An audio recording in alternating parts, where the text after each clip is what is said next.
what's up everybody? So got sort of a different video today. I guess I shouldn't say sort of, it's a completely different style of video than I normally do. It does kind of connect with being a gaming channel, but recently got to attend the Final Fantasy Magic the Gathering pre-release, and so wanted to kind of show off what I got. So we'll start here with, hopefully you can kind of see it. I guess I'll try to lift this up a little bit. But this is the deck box that it came with. I thought it was pretty cool. You got Garland there. And then on the back side, you got, your fighter, your monk, your white mage, and your black mage. So I thought that was pretty cool. And then here's the little spin down dice that came with it. You got the Final Fantasy logo for the 20. And then the Planeswalker mark there for the 1. Figured I'd show off, kind of the rares that I pulled. I got a couple packs because I ended up winning 2 games, went 2-2. And so figured we'd start with the cards that I got and then crack open the packs and, just kind of talk about how the event went. So starting here, here's one that I got. Yes. Chanoto's Coercion, which is basically Diabolic Intent. So it's a sorcery, which basically means you can play it when there's not other card effects going on, essentially. Costs 1 and a black. Sorcery as an additional cost to cast this spell, sacrifice a creature. So if you're unaware what that means, you have to have a creature on the board, and then you have to put it in you have to basically kill that creature to then be able to search your library for a card, put it in your hand, and then shuffle. Then I got this guy here, Amet Shlush, Unsundered. He transforms, if you meet the conditions, into Hades, Sorcerer of Eld. So it was pretty cool, pretty fun to play with. Didn't get to transform him, unfortunately, but did get to draw quite a few cards with him. So we'll move these guys out of the way. I'm kind of a little limited on space. Then had Summon Primal Odin. I was pretty happy to get this card. It was one I was excited for when I was watching the set reveal, just for that second ability, Zanzukin. This creature gains whenever this creature deals combat damage to a player. That player loses the game, and I actually got to pull that off in one of the games that I won. Got to attack with it. He didn't have any creatures to block, so went straight to damage and was able to win with that. So I was pretty excited when I got to pull that guy. Got Ninja's Blade. I mean, I guess I should, maybe read these cards fully here. So Vigilance. If you're unaware, that means he doesn't have to. Normally when you attack, you have to turn them sideways, which means that they're tapped, and so they can't, kind of use any tap abilities or, anything like that, be able to block on like another turn. And since he has Vigilance, if he attacks, he doesn't have to block. He costs 1 generic, a blue, and a black. And then whenever he either enters the battlefield, which means you play him, or he attacks, you get to draw a card and discard. And then at the beginning of your upkeep, if there's 14 or more cards in your graveyard, you can transform him. And then that's when he turns into Hades here. And then during your turn, you can play cards from your graveyard. If a card or token would be put into your graveyard from anywhere, you exile it instead. Summon Primal Odin. Gungear. Destroy target creature. We already went over Xanasuken. And then Hall of Sorrow. Draw 2 cards, and then each player loses 2 life. So it's definitely fun to play that card. Ninja's Blade. I only got to really play it once. But it was definitely really good. Equipped creature gets +1/+1, is a ninja. In addition to other types, it has job select, which basically means when it comes in, you make a 1/1 hero token, and then this equipment gets equipped to it. Whenever this deals combat damage to a player, draw a card, then discard a card. That player loses life equal to the discarded card's mana value. So say, for example, you discard Odin. He's got 6 mana because he's got 4 plus the 2 swamps. You're going to do 6 damage to the person you hit. So this one was definitely fun in the one game I really got to play with it. Got Hope S-Time, legendary creature, costs a white and a blue. Lifelink at the beginning of your end step. Each opponent mills X cards, where X is the amount of life you gain this turn. So that was pretty good. Played with him, also got him out one time, and he did some good work milling my opponent, which basically milling means they take cards from the top of their library and put them into their graveyard. Didn't have this one in my deck just because I was running a black, white, and blue deck, but this is Balam Garden Seed Academy. It's a land with a subtype of town. It enters tapped, so basically that means it comes in sideways, so you can't use it for mana right away, because that's what that little, if you're not aware, that's what that symbol means, is to tap it.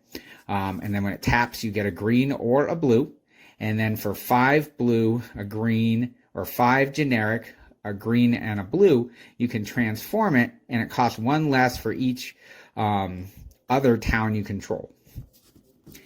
And then it transforms to Balam Garden Airborne. Flying, when Balam Garden attacks, you draw a card, and then it has Crew 1, which on there it reads, tap any number of creatures you control with total power 1 or more, and then this vehicle becomes an artifact creature, and it's a 5/4.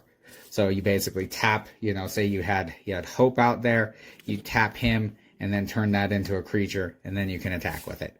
And so didn't get to play with that, but it's definitely a cool card. Got this one. I just thought it looked really cool because I'm definitely a big fan of Final Fantasy VI. Search for Frozen Esper. It's a Nature's Claim is the card that it is. It's just like a reskin, you could say. You destroy target artifact or enchantment, and then its controller gains 4 life. And that costs a green. So I just thought that was cool because it had that alternative art on it. Got this guy, Summon GF Cerberus. It's a saga. So at the beginning, as this saga enters and after your draw step, add a lore counter, sacrifice after 3.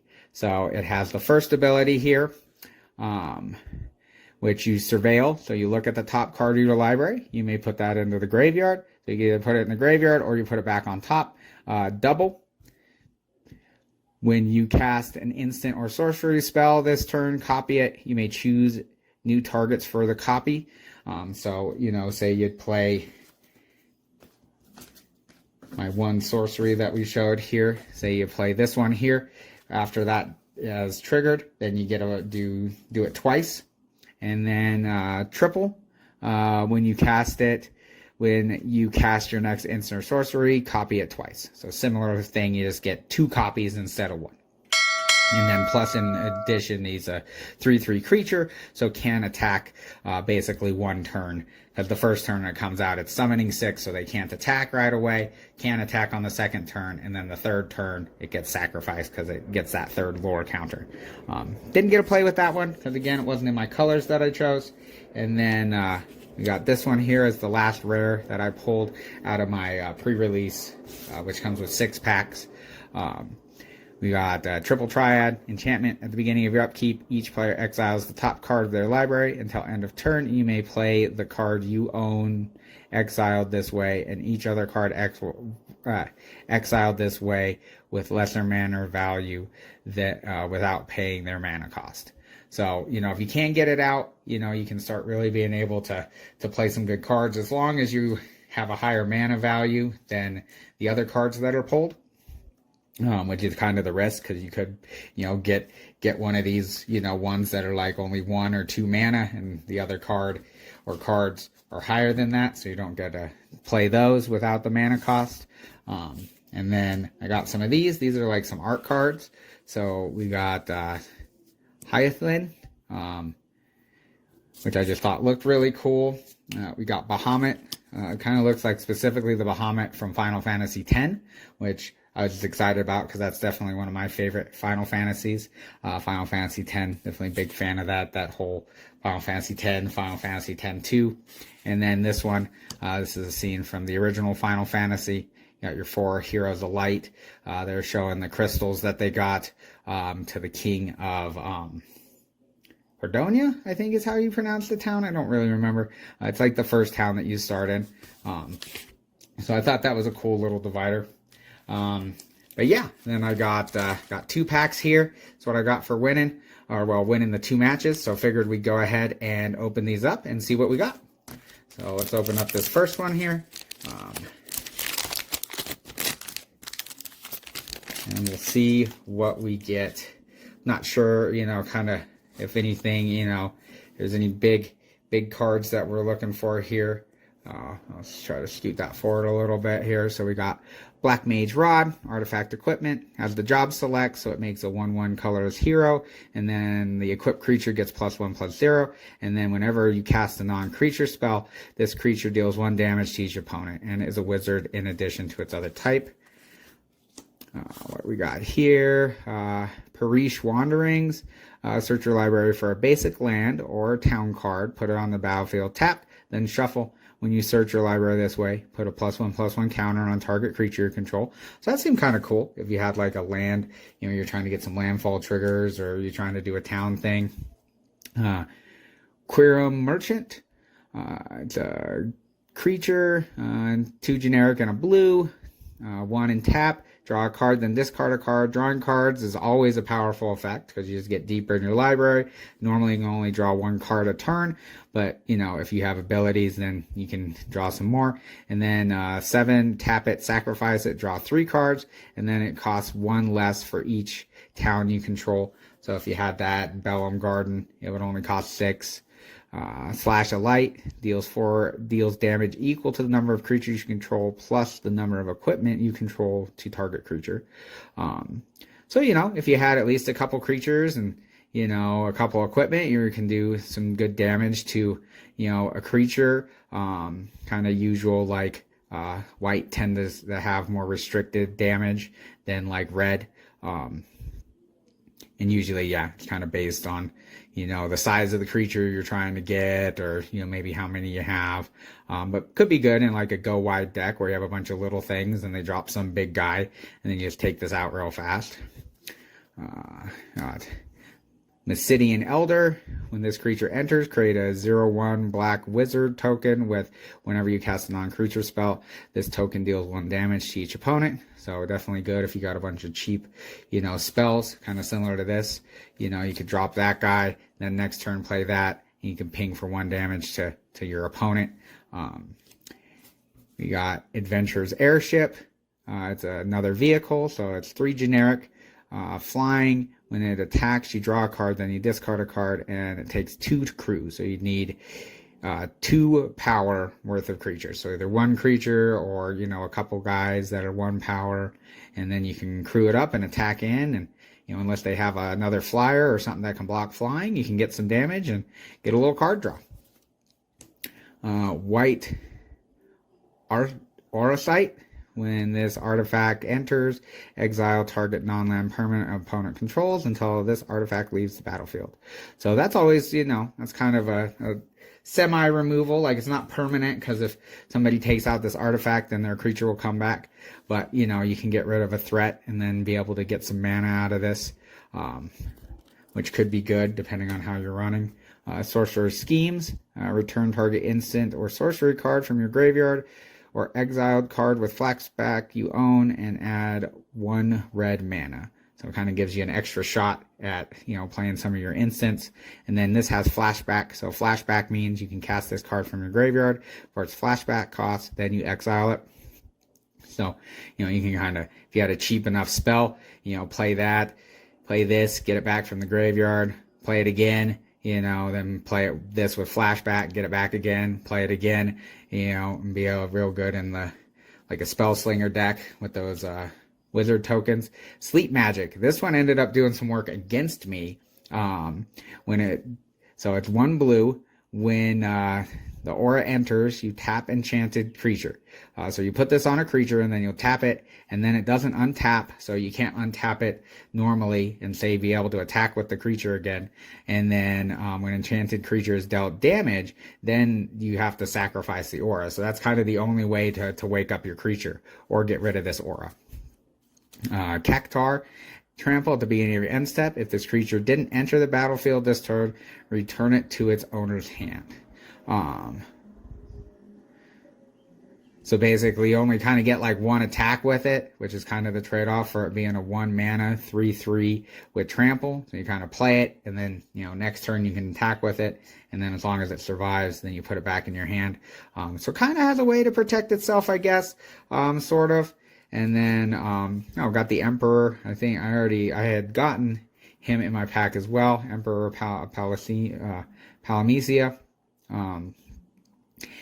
Add a blue or a red, spin this mana only to cast non-creature spells, and then whenever you cast a non-creature spell, if at least 4 mana was spent on it, you put a +1/+1 counter on the Emperor. Then if it has 3 or more counters on it, you transform it, and then it transforms into the Lord Master of Hell, legendary creature, Starfall. Whenever the Lord Master of Hell attacks, it deals X damage to each opponent, where X is the number of non-creature, non-land cards in your graveyard.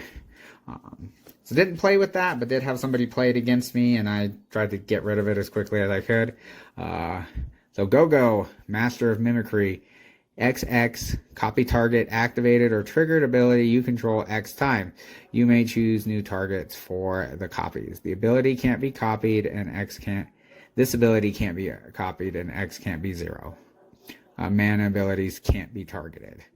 So that, I guess, could be kind of fun. Maybe if you had some cool abilities that you wanted to like copy. And then let's see here. Ooh, we got a foil Gigatoad, or Gidan Toad. As long as you control 7 or more lands, then it's a 6/6 for 4. So it could get some value.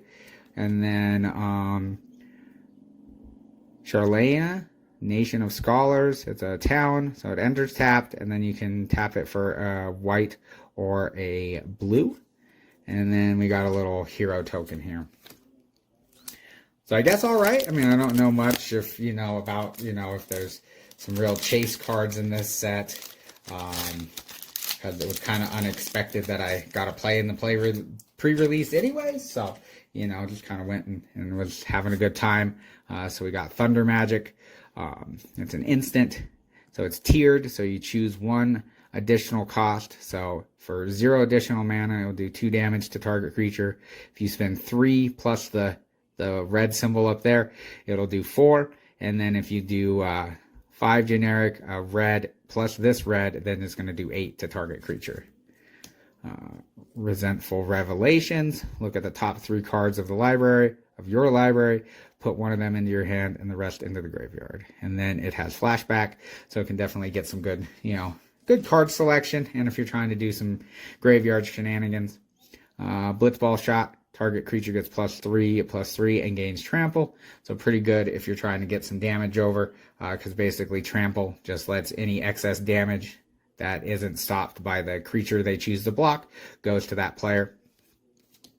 Combat Tutorial, definitely a good card for like draft limited play. I doubt it's going to see any real like standard or constructed play, just because it's it's not the best, but you get a couple cards, you get a +1/+1 counter. Definitely did some work during the pre-release.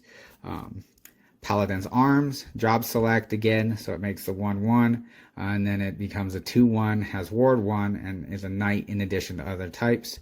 And then you can equip for 4. So it equips the first time for free on that token, but if you wanted to move it to something else, it costs 4. And then ward, basically somebody would have to pay 1 mana to do a spell or ability against that creature. Vane's Treachery, played this one. Sacrifice, you can just normally deal -2/-2. So basically that means you reduce target creature's power and toughness by that amount. And if it has 0 toughness, then it dies. Or you can kicker it, and that's just an extra cost. So you could sacrifice an artifact or a creature, and then whatever it targets gets -6/-6. So definitely good removal, pretty solid. Syncopate, X and 1, X and a blue. So counter target spell unless its controller plays X. If that spell is countered this way, exile it instead of putting it in its owner's graveyard. So, you can counter something, and then you just make sure you pay enough mana that, they can't pay for it. And then it goes into the exile, so it'll be good against the graveyard deck or just, general decent counter spell. Got Ignis here, Ignis Scientia. So 1 a green, and a blue legendary creature. When it enters, you look at the top 6 cards of your library. You can put a land card from among them on the battlefield, tap, rest at the bottom of the library in random order. And then I've come up with a new recipe. So one generic, a blue, and a green. You tap it, exile target card from a graveyard. If it's a creature card was exiled this way, create a food token. So in the food tokens, you can restore 3 life if you tap and sacrifice it. So, it can kind of work in a fix to get you some life points back, or if you have, some kind of synergy, like with that Hope card. Torgal, a fine hound, legendary creature wolf. Whenever you cast your first human creature spell each turn, that creature enters with an additional +1/+1 counter on it for each dog or wolf you control. So say you play that card, and then you play this guy, he's coming in with a +1/+1 counter. If you control this one, if you had 2 wolves or 2 dogs, something like that, then it comes in with 2, and then you can tap it to add a mana of any color. And then we got Ambrosia Wildheart, legendary creature bird, flash. When it enters, you may return another target permanent you control to its owner's hand. Whenever a land you control enters, it gets +1/+0. So there's like a whole landfall kind of synergy going on with this set. And then Furion, Wild Rose Warrior, equipped creatures you control have haste. Whenever a non-token equipment you control enters, create a token of that equipment, except it has this equipment's equipped ability costs 2 less. To activate, sacrifice that token at the beginning of the next upkeep. So if you had some cheap equipment, you could kind of put it in and then get a token that can maybe be for free or a lot cheaper, and then could kind of get some extra discounts and extra abilities. Oh, sweet. Awesome. We got the Buster Sword. Definitely a cool card because I'm a big Final Fantasy VII fan. I think this one is going to be probably pretty good. +3/+2. So like, for example, you play this guy and then you play this one. The token you're going to be able to equip for free. And then when equipped creature deals combat damage to a player, draw a card. You may cast a spell from your hand with mana value less than or equal to that damage without paying its mana cost. So, whatever damage you're doing, you can cast a free spell. That's always good. Oh, and then we got a foil Adelbert Steiner, lifelink, and then you get +1/+1 for each equipment you control. Oh, sweet. And then we got a foil, another foil town. Vector Imperial Capital enters tapped, and you can get a black or a red. And then we got another little hero token. So cool. I mean, definitely was excited about the set. I mean, I am a fan of Magic the Gathering. Definitely enjoyed my time, plus big fan of Final Fantasy just in general. I did really like how they did the set and everything. So, but I enjoyed, I hope you guys enjoyed it. If you do like the Final Fantasy, the Crack in the Packs, the Magic Packs, let me know in the comments, leave a like, and maybe I can try to do these every now and then. Definitely not going to be the main focus. Main focus is going to be playing video games, but if it's something that you guys enjoy, I would definitely be more than happy to try to get some more packs and open them up. Always a fan of opening packs myself. So, but if you did enjoy the video, definitely smash that like button. If you're new here, hit the subscribe, ring that bell for notifications, and as always, much love, everyone.